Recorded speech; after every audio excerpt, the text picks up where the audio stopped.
ನಿಮ್ ಮದುವೆ ಜೀವನ ಚೆನ್ನಾಗಿದೆ, ನೀವು ಖುಷಿಯಾಗಿದ್ದೀರಿ ಅಂತಂದ್ರೆ ಇದು ಯಾವ್ದು ಮ್ಯಾಟರ್ ಆಗೋದಿಲ್ಲ. ಬಟ್ ಅಕಸ್ಮಾತ್ ಏನಾದ್ರೂ ತೊಂದರೆ ಇದೆ ಅಂತಂದ್ರೆ ಈ ಲೀಗಲ್ ರೈಟ್ಸ್ ನಿಮಗೆ ಗೊತ್ತಿರಬೇಕು. ಹುಡುಗನ ಹೆಸರಲ್ಲಿ 10 ಎಕರೆ ಜಮೀನ್ ಇದೆ, ಸ್ವಂತ ಮನೆ ಇದೆ, ತಿಂಗಳಿಗೆ 2 ಲಕ್ಷ ದುಡಿತಾನೆ, ಮದ್ವೆ ಆದ್ರೆ ಇದು ಎಲ್ಲಾನು ನಿನಗೆ ಸೇರುತ್ತೆ ಅಂತ ಹೇಳಿ ಹುಡುಗಿಗೆ ನೀವೊಂದು ಮಿಸ್ಕನ್ಸೆಪ್ಷನ್ ಅಲ್ಲಿ ಇಟ್ಟಿದ್ದೀರಿ. ಇದೆಲ್ಲಾನು ಒಂದು ಮಿತ್.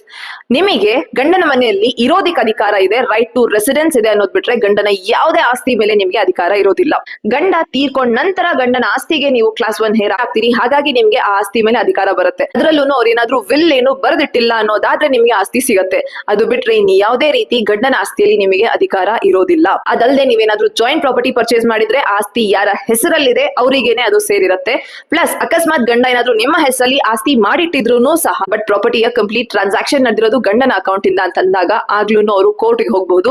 ಬಿಕಾಸ್ ಯಾರು ಪ್ರಾಪರ್ಟಿಗೆ ಟ್ರಾನ್ಸಾಕ್ಷನ್ ದುಡ್ಡು ಕೊಟ್ಟಿದಾರೋ ಪ್ರಾಪರ್ಟಿ ಅವರಿಗೇನೆ ಸೇರತ್ತೆ ಅಂಡ್ ಆ ಪ್ರಾಪರ್ಟಿ ನಿಮ್ಮಿಂದ ಹಿಂಪಡ್ಕೊಳ್ಬಹುದು. ಒಂದು ಮಹಿಳೆಗೆ, ಹೆಣ್ಣಿಗೆ ಆಸ್ತಿ ಮೇಲೆ ಅಧಿಕಾರ ಅಂತಂದ್ರೆ ಅದು ಬರೀ ಅವರ ತಂದೆ ತಾಯಿ ಆಸ್ತಿ ಮೇಲೆ ಅಧಿಕಾರ ಇದೆ ಬಿಟ್ರೆ ಅವರಿಗೆ ಯಾವ ಆಸ್ತಿ ಮೇಲೇನೂ ಅಧಿಕಾರ ಬರೋದಿಲ್ಲ. ಅದನ್ನು ಪಿತ್ರಾರ್ಜಿತ ಆಸ್ತಿಯಲ್ಲಿ ಈಕ್ವಲ್ ಶೇರ್ ಪಡ್ಕೊಳ್ಳುವಂತ ಅಧಿಕಾರ. ಸೊ ಯಾರ್ದೋ ಆಸ್ತಿ ನಂದಾಗತ್ತೆ ಅನ್ನುವಂತ ಮಿಸ್ಕನ್ಸೆಪ್ಷನ್ ಅಲ್ಲಿ ಮದುವೆ ಆಗ್ಬೇಡಿ. ಹುಡುಗನ ಹೆಸರಲ್ಲಿ ಎಷ್ಟು ಆಸ್ತಿ ಇದೆ, ಹುಡುಗಿ ಕಡೆದವರು ಎಷ್ಟು ಕೊಡ್ತಿದ್ದಾರೆ ಅಂತ ನೋಡಿ ಮದುವೆ ಆಗೋದಕ್ಕಿಂತ ಇವ್ರ ಜೊತೆ ಇದ್ರೆ ನಾನು ಖುಷಿಯಾಗಿರ್ತೀನಿ ಅನ್ನುವಂತ ಒಂದು ರಿಲೇಶನ್ಶಿಪ್ ಅನ್ನ ಚೂಸ್ ಮಾಡಿ ಈ ರೀಲ್ ಪ್ರತಿಯೊಬ್ಬರಿಗೂ ಶೇರ್ ಮಾಡಿ ಅಂಡ್ ಇದ್ರ ಬಗ್ಗೆ ನಿಮ್ಮ ಅನಿಸಿಕೆ ಏನು ಅಂತ ಕಮೆಂಟ್ ಸೆಕ್ಷನ್ ತಿಳಿಸಿ. ಅಂಡ್ ಇದೇ ರೀತಿ ಇನ್ನಷ್ಟು ಲೀಗಲ್ ಅಪ್ಡೇಟ್ಸ್ ನನ್ನ ಪೇಜ್ ಅನ್ನ ಫಾಲೋ ಮಾಡಿ.